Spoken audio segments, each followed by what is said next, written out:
This week's parsha, we begin to learn about the purification process for the Metzora, who undergoes his path back to society after he went through a time-out period. Metzora, as we learned about in last week's parsha, developed this skin disorder called tsaras because of his habit of speaking ill lashon hara of others in a chronic fashion. And this was more common in biblical times, and now he's on his way back into society. He's almost there, and the Torah delineates the process of how he gets to come back and be a full-fledged member of society. What's really striking is the Torah's use of the language of the way he returns. It says, "V'hine nirpa negat tsaras min hatzarua."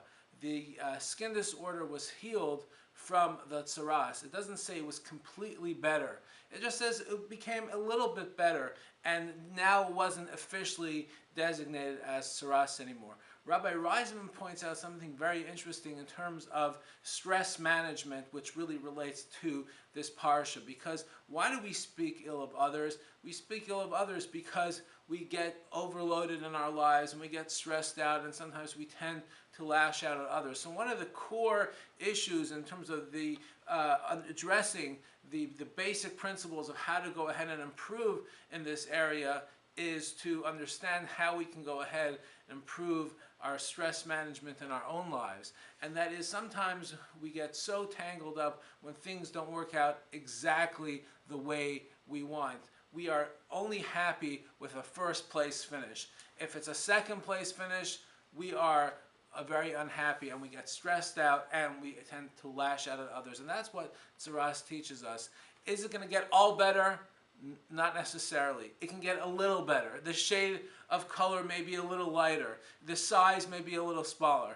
Is it completely improved? No. But there is an improvement, and that is what is significant.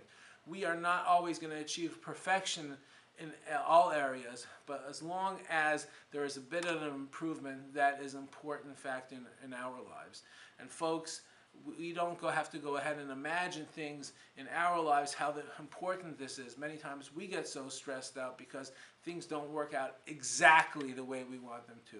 Let us remember the lesson, the parsha, and always be content when we perhaps finish in second place as well. Have a wonderful Shabbos.